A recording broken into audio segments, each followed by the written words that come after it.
గౌరవనీయులు ఆంధ్రప్రదేశ్ శాసనసభ deputy speaker గారు మాన్యులు శ్రీ రఘురామ కృష్ణరాజు గారు ఒక ఆలయాన్ని నిర్మించాలని తలపెట్టారు. అది నిజం చెప్పాలంటే ఆకివీడికి ఒక గొప్ప బహుమతి అవుతుంది. ఎందుకు బహుమతి అని అంటున్నామంటే, ఆలయాలు అనేక రకంగా ఉంటాయి.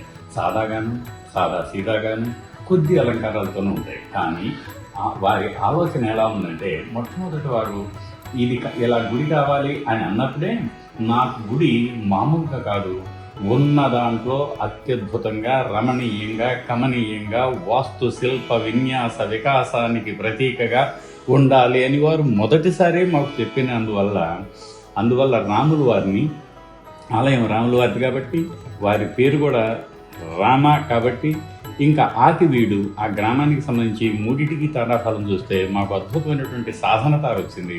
ఆ సాధన తార అంటే అనుకున్నది ఏదైనా సాధించగలము అన్న భరోసా సార్తో పాటు వారి నియోజకవర్గంలో ప్రజలందరికీ కూడా ఈ సాధన తార బహుముఖంగా జీవితకాలం పాటు తోడ్పాటును అందిస్తున్నది అన్న ఆకాంక్షతో ఇదిగో ఈ వాస్తుని పెట్టుకున్నాం. దీంట్లో గర్భాలయం సదరంగా ఉంటుంది. గర్భాలయంలో రేపు రాముల వారి పరివారాన్ని ప్రతిష్ఠించడానికి వీలుగా ఆ పద విన్యాసం కూడా ముందే నిర్మాణించబడింది. అయితే ఈ ఆలయం గర్భాలయం ముందు అర్ధమండపం ఓపెన్గా ఉంటుంది. ఆ అర్ధమండపంలో మనం అర్చన చేసేటప్పుడు హాయిగా అక్కడే ఉండి సమక్షంలో అర్చనలు ఉత్సవాలు నిర్వహించుకోవడానికి వీలుగా ఈ ఓపెన్ ఎయిర్ అర్ధమండపాన్ని నిర్మించడం జరిగింది. దాని తర్వాత మళ్ళీ ఇక ఆలయ విషయానికి వస్తే, అంటే మనం ఎదురుగా మనం చూస్తాం కదా, ఆ చూసేదాన్ని ఏమంటారంటే రెండు రకాలు. గ్రౌండ్ ప్లాన్ అంటాం, గర్భాలయం అర్ధమండపం, ఆ తర్వాత కాంపౌండ్. దీన్ని తలచందం అంటారు సంస్కృతిలో, అంటే ఇంగ్లీష్లో గ్రౌండ్ ప్లాన్. తలచందం, తలం అంటే స్థలం, చందం అంటే వరుసనే దాన్ని ఎలా ఉంటుంది అనేది అనమాట. చందం ఎలా ఉంటుంది, అందంగా ఉంటుంది. ఆ తర్వాత ఊర్ధ్వచందం అంటారు, అంటే ఏంటంటే ఒక ఎలివేషన్ అంటాం మనం. అన్ని చోట్ల ఎలివేషన్కి ఎదురుగా ఉండి చూస్తే మన కంటికి ఇంపుగా సొంపుగా కనిపించే ఒక చక్కటి ఆకృతిని ఎలివేషన్ అంటాం. ఇక్కడ ఈ ఎలివేషన్లో మనకు ఉన్న దాంట్లోనే, అంటే ఆ స్థలంలో ఎప్పుడైనా సరే వర్షం కానీ నీటి యొక్క డ్యాంపింగ్ అంటాం. డ్యాంప్ అంటే కొంచెం చెమ్మ అలా రాకుండా, చెమ్మ నుంచి ఎప్పటికీ అవకాశం ఇవ్వకుండా దాదాపుగా మీకు 2 అడుగుల ఎత్తున ఒక ఉపపీఠం నిర్మిస్తున్నాం. ఆ ఉపపీఠం ఎలా ఉంటుందంటే, అది రక్ష కోసం, అందం కోసం, 2 రకాలుగా, ఉన్నతం కోసం, ఎత్తుగా ఉండటం కోసం దాన్ని నిర్మించబడింది. దాంట్లో దీన్ని ప్రియంగ ఉపపీఠం అంటాం మనం. అంటే 3 అంగాలు ఉంటాయి. ఒకటి ఉపానం, ఖండం, వాచనం. ఈ 3 అంగాలు చాలా బ్యూటిఫుల్గా ఉంటాయి. దూరాన్ని నుంచే ఎత్తిస్తుంది, అందానికి అందం ఉంటుంది. అది ఆ ఎత్తైన ఒక టేబుల్ లాంటి ఒక సమతలం పైన ఈ ఆలయాన్ని నిర్మిస్తున్నాం. ఆ ఆలయం నిర్మించడంలో మొట్టమొదటి షడ్వర్గు అంటారు. షడ్వర్గు అంటే అధిష్టానం, పాదవర్గం, ప్రస్తరం, కంఠం, తర్వాత శిఖరం, స్తూపి.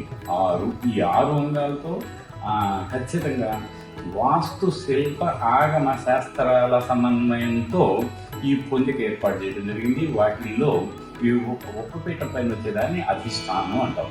ఇక్కడ ఈ ఎలివేషన్లో మనకు ఉన్న దాంట్లోనే, అంటే ఆ స్థలంలో ఎప్పుడైనా సరే వర్షం కానీ నీటి యొక్క డ్యాంపింగ్ అంటాం. డ్యాంప్ అంటే కొంచెం చెమ్మ అలా రాకుండా, చెమ్మ నుంచి ఎప్పటికీ అవకాశం ఇవ్వకుండా రకాలుగా ఉన్నతం కోసం, ఎత్తుగా ఉండటం కోసం దాన్ని నిర్మించబడింది. దాంట్లో దీన్ని ప్రియంగోపపీఠం అంటాం మనం. అంటే 3 అంగాలు ఉంటాయి. ఒకటి ఉపానం, కంఠం, వాచనం. ఈ 3 అంగాలు చాలా బ్యూటిఫుల్గా ఉంటాయి. దూరాన్ని నుంచి ఎత్తిస్తుంది, అందానికి అందం ఉంటుంది. అది ఆ ఎత్తైన ఒక టేబుల్ లాంటి ఒక సమతలం పైన ఈ ఆలయాన్ని నిర్మిస్తున్నాం. ఆ ఆలయం నిర్మించడంలో మొట్టమొదటి షడ్వర్గు అంటారు. షడ్వర్గు అంటే అధిష్టానం, పాదవర్గం, ప్రస్తరం, కంఠం, తర్వాత శిఖరం, స్తూపి. 6. ఈ 6 అంగాలతో ఖచ్చితంగా వాస్తు శిల్ప ఆగమ శాస్త్రాల సమన్వయంతో ఈ పొందిక ఏర్పాటు చేయడం జరిగింది. వాటిలో ఈ ఉపపీఠం పైన వచ్చేదాన్ని అధిష్టానం అంటాం. ఈ అధిష్టానం ప్రతి దానికి మీకు ఆలయానికి ఉంటుంది, గోపురానికి ఉంటుంది, మండపంకి ఉంటుంది, రథానికి ఉంటుంది, పల్లకి కూడా అధిష్టానం ఉంటుంది ఒక్కొక్కసారి. అందువల్ల ఈ అధిష్టానం ప్రాముఖ్యత సంతరించుకుంది. కాబట్టి ఇక్కడ మేము ఒక చక్కటి అధిష్టానాన్ని చిన్నగా ఉన్నా అందంగా ఉంటుంది. ఆ అందంగా ఉండడానికి కారణం ఏంటంటే సాదాగా ఉండే జగతికి ఈ ప్రపంచం. స్వామివారు ఆ ప్రపంచానికి అధిపతి కాబట్టి ఆ ప్రపంచం తన చుట్టూ ఉన్న ప్రపంచాన్ని గుర్తుగా జగతి అనే వర్గాన్ని, ఆ తర్వాత కుముదం అంటే మామూలుగా అర్థంలో ఒక కమలమైన అర్థం. మళ్ళీ ప్రతి అంటారు దాన్ని. ప్రతి అని ఒక వర్గం, ప్రతివర్గం. ప్రతి, అలింగ, వాజనం, పట్టిక అని నాలుగు కలిపిందని సింపుల్గా ఉంటుంది. దానికి పైన ఇక మొదటి అంతస్తు, రెండవ అంతస్తు అని మనం అనుకుంటాం కదా. వారు ఆ రోజు డిప్యూటీ స్పీకర్ గారు 2 అంతస్తులు ఉండాలి రాముడికి, తగ్గకుండా చూడండి అని అన్నారు. కాబట్టి దీన్ని కూడా 2 అంతస్తులుగా, యాక్చువల్గా అయితే జైలం, పౌష్టికం, అద్భుతం, సర్వకామికం అని 4 రకాల విమానాలు ఉంటాయి. ఆ 4 రకాల విమానాల్లో శిల్పి నామయుక్తి భృక్తి మాచరే అన్నట్టుగా అక్కడ ఉన్న స్థలాన్ని, ఆర్థిక వనరుల్ని, యజమాని ఆలోచనల్ని అన్నిటినీ కలగలుపుగా విమాన రూపాన్ని తీర్చిదిద్దుతారు. కాబట్టి దీంట్లో మేము ఏం చేసామంటే 2 అంతస్తుల్లోనే సార్వభౌమిక విధానాన్ని పొందుపరిచాం. దాంతోపాటు అసలు విమానం అంటారు ఇక్కడి నుంచే. ఈ ప్రసరం మీద ఉండేదాన్ని విమానం అంటారు. మామూలుగా సాధారణంగా శిఖరం అంటారు. విమానం అంటే ఏమిటి? నానామాన విధానత్వాత్ విమానం పరికల్పయేత్ అంటే అనేక రకాలైన కొలతలు, అటు ఎత్తు, దిగుడు, లోపలికి బయటకి, అలా వాస్తు విన్యాసాన్ని ఒక చోట ప్రతిబింబిస్తారే, దానికోసంగా ఈ విమానం అనే పదాన్ని సృష్టించారు. ఆ విమానం అనేక రకాల విమానం షణ్ణవతి భవేత్ అంటారు కదా. వాటిల్లో ఈ విమానం నాగరం, వేసరం, ద్రావిడం త్రివిధం భవేత్ అంటాం కదా. ఇది చక్కటి నాగర విమానం. దీర్ఘచతురస్రాకారం ఉంటుంది. దాని మీద మళ్ళీ మనకు తోరణం ఉంటుంది. ఆ తోరణం కూడా చిత్ర తోరణం ఇది త్రివిధం. వారు ఏది కోరుకుంటే దాన్ని మేము అక్కడ నిర్మించడానికి ప్లాన్ చేసాం. ఆ తర్వాత ఆ కోష్టానికి అటు ఇటు స్తంభాలు ఉంటాయి. స్తంభాలకు మళ్ళీ అటు ఇటు ఆహార అంటారు. ఆ ఆహార అనే ఆహార అంటే కొంచెం లోపల రీసెస్ అంటారు దాన్ని. ఆ రీసెస్లో మళ్ళీ ఖాళీగా ఉండకుండా కుంభ పంజరం అంటారు. చాలా అత్యద్భుతంగా ఉంటుంది. ఇది మనకి బౌద్ధ కాలంలో ఉంది. ఆ తర్వాత చోళులు దాన్ని ప్రవేశపెట్టారు. అంటే కొంచెం లోపల పోయేదానికి వేరు రావడం కోసం కింద, అంటే స్తంభానికి కింద కుంభం నుంచి స్తంభం పైన మళ్ళీ చిన్న స్తంభిక అనేటువంటి ఒక చిన్న అలంకారప్రాయమైన ఒక కిరీటం లాంటిది ఉంటుంది. చాలా బ్యూటిఫుల్గా ఉంటుంది అన్నమాట. అలా చుట్టూ ఉంటాయి. దానిపైన వచ్చేదాన్ని మనం ప్రస్తరం అంటాం. ప్రస్తరం అంటే ఇదిగో మనకు శరీరానికి స్కందం ఎలాగో, భుజాలు ఎలాగో, అలా ఆలయానికి కూడా ఈ ప్రస్తరం అనేది కప్పు లాంటి ఒక పదార్థం. ఆ కప్పే లోపల కప్పు అవుతుంది, పైన ప్రస్తరం అవుతుంది. ఈ ప్రస్తరానికి కూడా ఉత్తరం, ఎడుగకం, కపోతం, మళ్ళీ ప్రతి అంటారు. ప్రతివర్గం. ప్రతి, అలింగ, వాజనం, పట్టిక అని నాలుగు కలిపిందని సింపుల్గా ఉంటుంది. దానిపైన ఇక మొదటి అంతస్తు, రెండవ అంతస్తు అని మనం అనుకుంటాం కదా. వారు ఆ రోజు డిప్యూటీ స్పీకర్ గారు 2 అంతస్తులు ఉండాలి రాముడికి, తగ్గకుండా చూడండి అని అన్నారు. కాబట్టి దీన్ని కూడా 2 అంతస్తులుగా, యాక్చువల్గా అయితే జైనం, పౌష్టికం, అద్భుతం, సర్వకామికం అని 4 రకాల విమానాలు ఉంటాయి. ఆ 4 రకాల విమానాల్లో శిల్పి నామయుక్తి భృక్తి మాచరే అన్నట్టుగా అక్కడ ఉన్న స్థలాన్ని, ఆర్థిక వనరుల్ని, యజమాని ఆలోచనల్ని అన్నిటినీ కలగలుపుగా విమాన రూపాన్ని తీర్చిదిద్దుతారు. కాబట్టి దీంట్లో మేము ఏం చేసామంటే 2 అంతస్తుల్లోనే సార్వభౌమిక విధానాన్ని పొందుపరిచాం. దాంతోపాటు అసలు విమానం అంటారు ఇక్కడి నుంచే. ఈ ప్రసరం మీద ఉండేదాన్ని విమానం అంటారు. మామూలుగా సాధారణంగా శిఖరం అంటారు. విమానం అంటే ఏమిటి?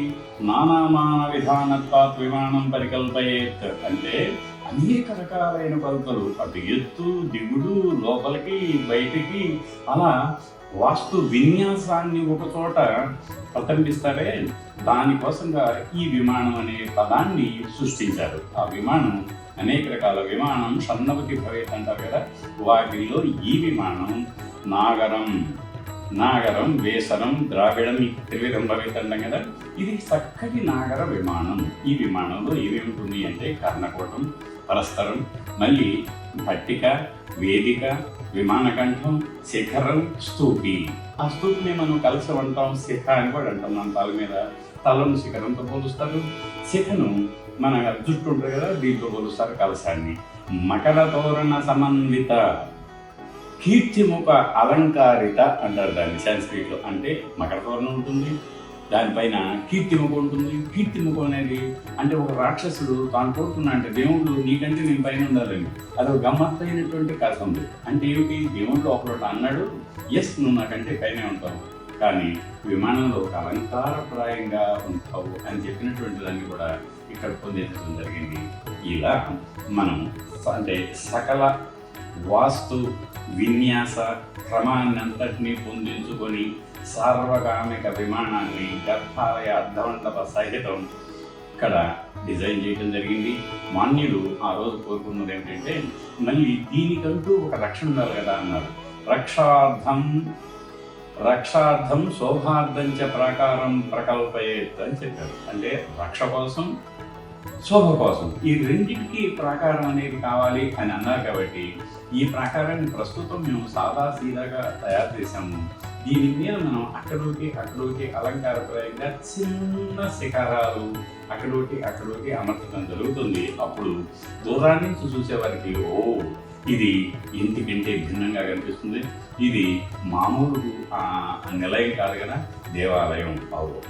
ఇక్కడి నుంచి మనం ఆత్మలయమయ్యే ప్రదేశం ఆలయం కాబట్టి ఆధ్యాత్మిక చింతనతో ఏ రకమైన మనసులో కల్మష దోష మోహ లోభ రహితంగా మనం తయారు కావాలి, వ్యక్తిత్వాన్ని పెంచుకోవాలి, గ్రామానికి సమాజానికి హితంగా మనం బతకాలి అన్న ఒక చక్కటి సందేశాన్ని ఈ ఆలయ ప్రకృతి ఇస్తుంది అన్న ఆశతో తమ ముందు మొత్తం స్టోన్ మాన్యులు ఏమన్నారంటే, గౌరవ డిప్యూటీ స్పీకర్ గారు ఏమన్నారంటే, ఆలయం మనం ఏదో నిర్మిస్తున్నాం అని కాదు, అనునిత్యం నేను దర్శించకపోవచ్చు కానీ నా ప్రజలు నాతో ఉండే మమేకమయ్యేటువంటి ఆకివీడు ప్రజలందరూ కూడా కేవలం శ్రీరామనవమికే కాదు, కేవలం శ్రీరామ నక్షత్రం నాటికే కాదు, అన్ని రోజుల్లోనూ ప్రతిరోజు నిత్య కళ్యాణ పత్రతోరణంగా వెలుగుండే ఈ ఆలయం శాశ్వతంగా ఉండాలి.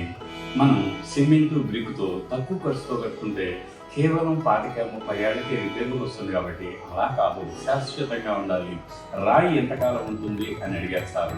చాలా నాడు ఉంటుంది సార్, 100. ఇప్పటి వరకు అలంపూర్లో మనం కట్టింది ఎప్పుడో దాదాపుగా 8వ శతాబ్దంలో కట్టింది, ఇప్పటికీ చెక్కు చెదరకుండా భద్రంగా అలాగే ఉంది కదా. అదిగో మరో 800 ఏళ్ల పాటు మనగలిగే రాయిలో, ఆ రాయి కూడా కృష్ణశిలలో. శిలలు 3 రకాలు కదా, వాటిల్లో కూడా కృష్ణశిల దాన్ని శ్రేష్టమైన శిలతోనే దీన్ని నిర్మించడం జరుగుతుంది. ఏ రకంగా అయితే ఈరోజు మనం దీన్ని ప్రతిపాదించామో రేపు అందించటం కూడా అంతకంటే ఏమంటామంటే ఇంకా ఎక్కువ అంకిత భావంతో పనిచేసి అలా అందించడం జరుగుతుంది. ఇక రాముడు